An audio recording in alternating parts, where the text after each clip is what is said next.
Pay close attention.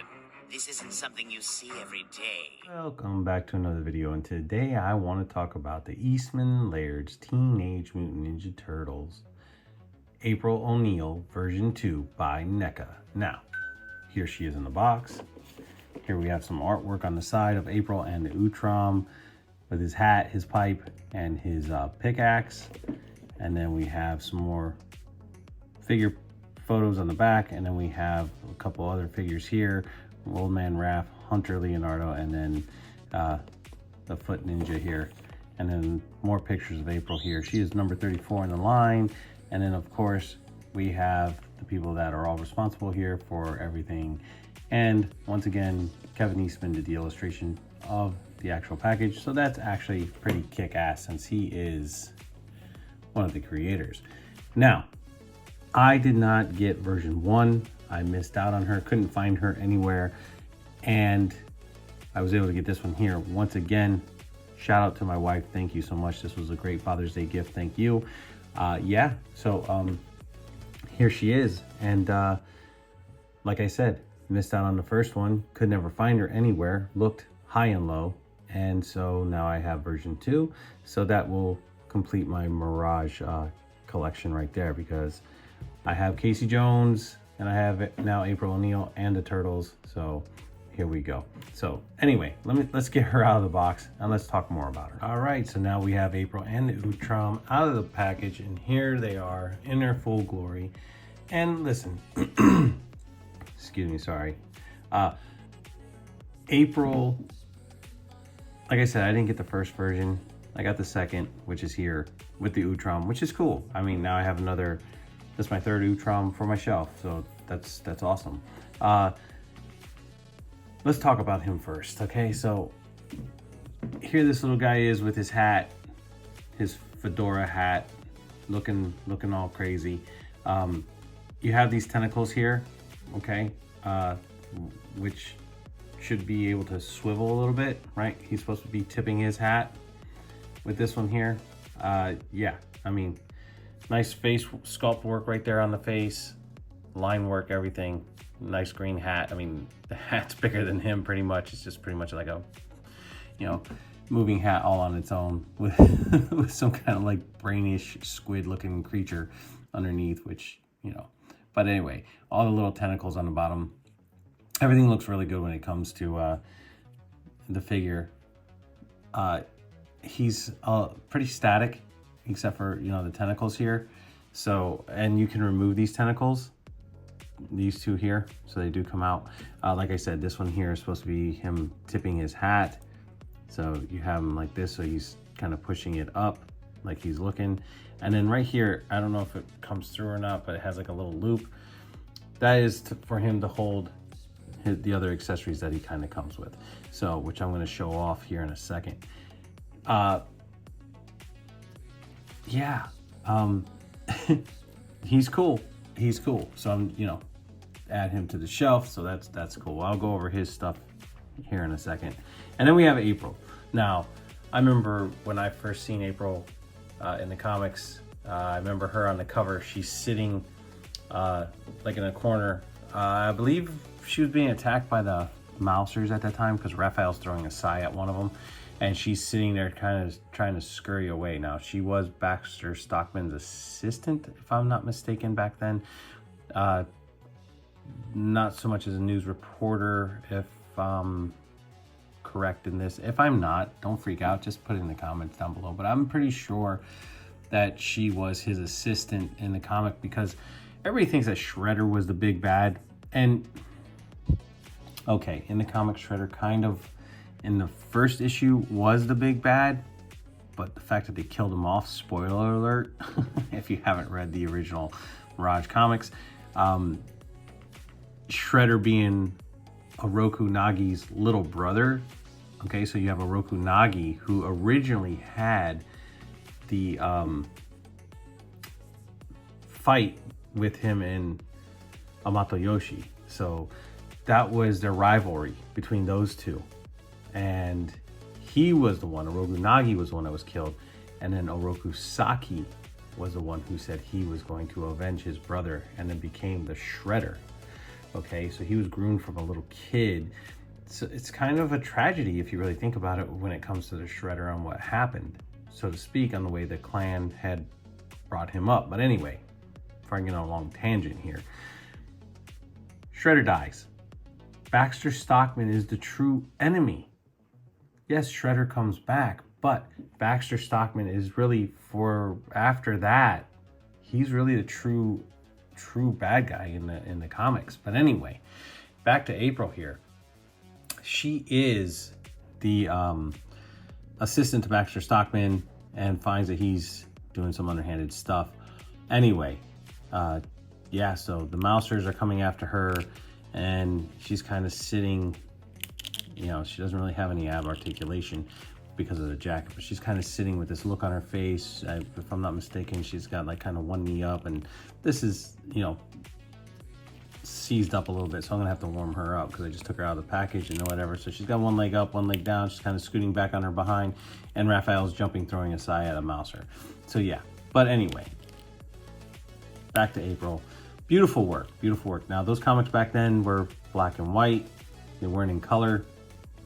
The first time I ever seen anything that had to do with the Turtles in color was when they did the cartoon version, and then later on they started making the comics in color. So anyway, that's when they did all the red bandanas and everything else. Here we have April. Beautiful paintwork on the hair. Beautiful, beautiful head sculpt right there. I mean, straight off the pages, looking good. She's got to loop the earrings under there. Not a whole lot of articulation when it comes to the head because this is like just like a huge helmet when it comes to the hair. It's stiff. There's no movement, so you don't get really, I mean, you get a little tiny bit, but that's about it. Her head turns side to side. Beautiful line work, pink shirt, nice jacket. Kind of strange with this right here on the biceps, the way they did that, but you know, it's not gonna break the bank. Down to her blue jeans, nice line work all the way down, back pockets, line work on the back part of the jacket, some shading here on the legs. These are her skinny jeans. And then down to her sneakers, which, you know, you have the white socks, which is nice, and then you have the pinkish, purplish type shoes with the white shoelaces and the white on them. So they did a nice job. The only thing is I don't know if it's me or... Okay, yeah, so the skin tone does match the hand. Sorry, it's kind of blurring out, but when I'm looking at it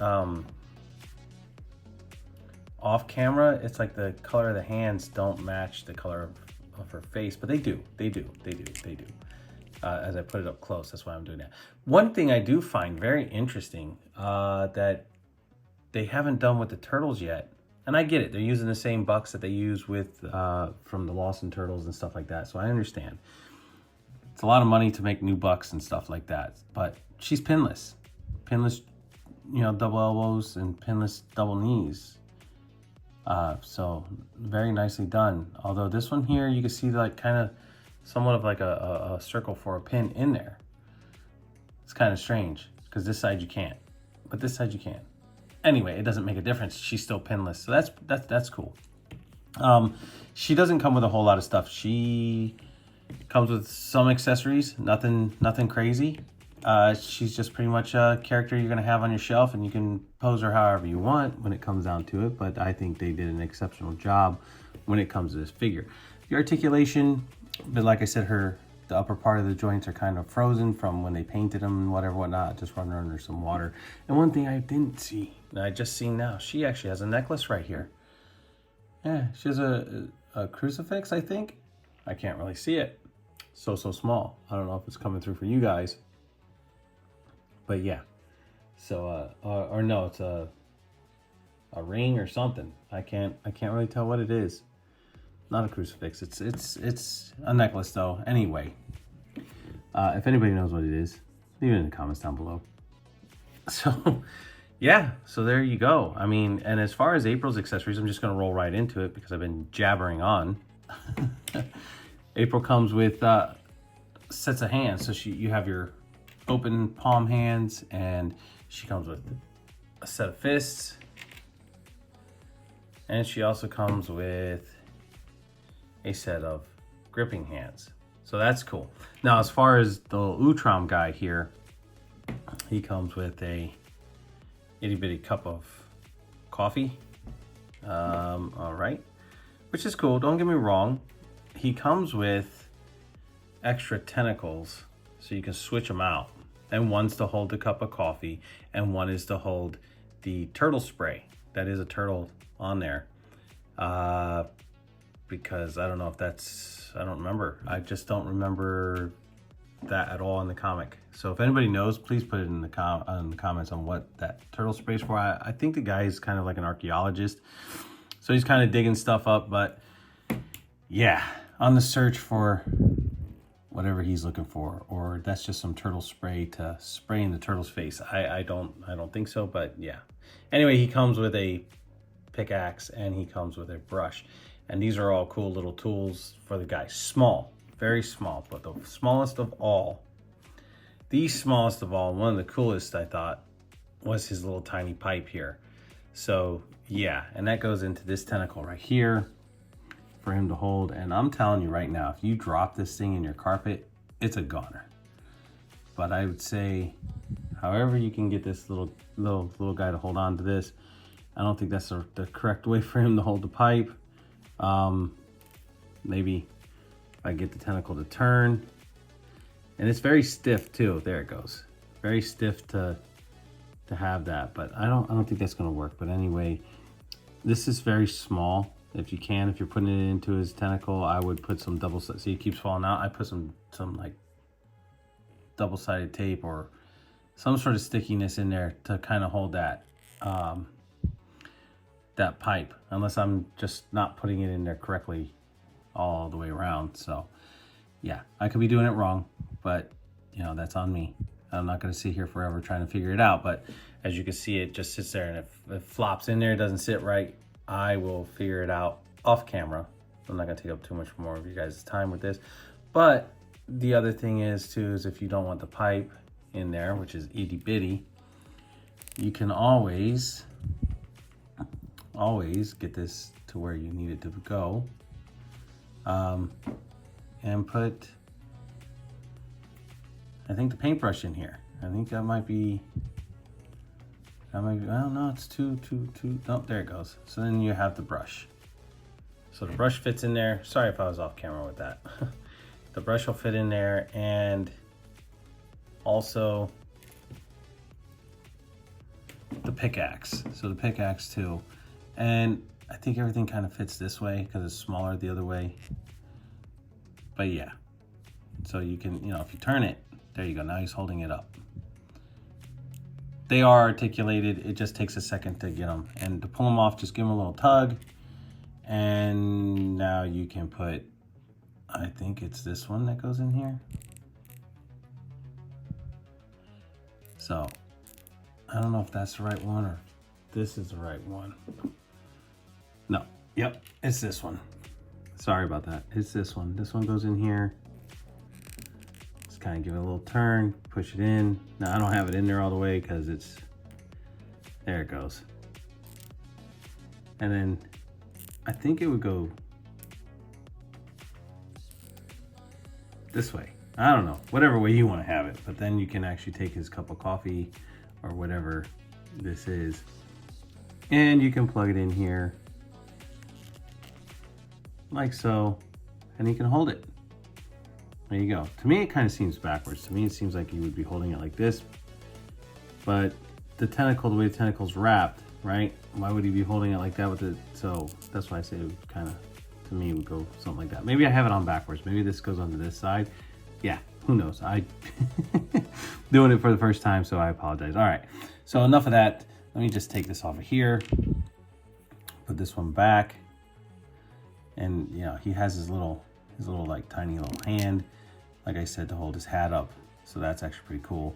And he has the pickaxe. So yeah, anyway, cool stuff that they added that in there. Like I said, not a whole lot of stuff. Anyway, I'm gonna roll right into this as well. Let's see how April and the Utrom compare to some of the figures. Okay, so here is how April compares to the Utrom in his robot body and Hunter Leonardo.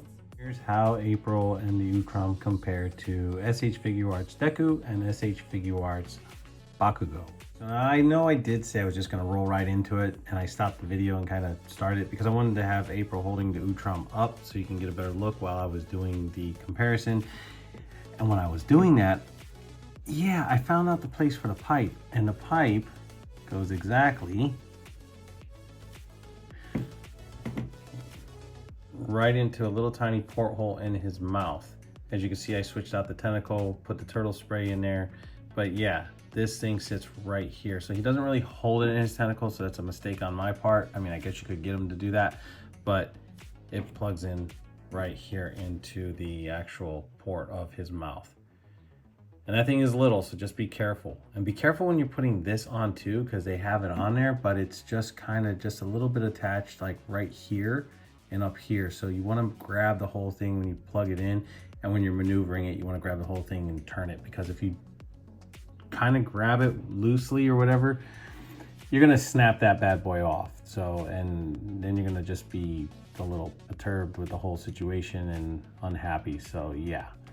But April holding the Utrom, I thought it was pretty cool that she's holding him up there. So yeah, I mean, not that you have to do that, but I mean, hey, he's cool. You put him anywhere you want on your shelf, along with April and the turtles, and there you go. So guys, this is my review on the Eastman and Laird's Teenage Mutant Ninja Turtles AprilO'Neil version 2 by NECA. I apologize for the pause. It's just sometimes words escape me, and yeah. So anyway, but yeah, this is my review on this. I hope you guys enjoyed it. Please like, subscribe, share, leave a comment down below, hit the notification bell so you never miss out on anything new. And yeah, guys, I mean, what can I say? You know, there's really not much to show off. I mean, it's cool that they did the double joints, you know, the pinless joints on April here. That is cool that NECA's going that route with it, as well as everybody else should be as well, like a lot of people are. Get rid of those circles in the figures because they're just not needed anymore. I understand it for being back in the day, but not now. Guys, let me know what you think. Leave comments down below. Yeah, definitely. I appreciate all of you. Thank you so much. And no matter where you guys are, I'll catch you on a flippity flip.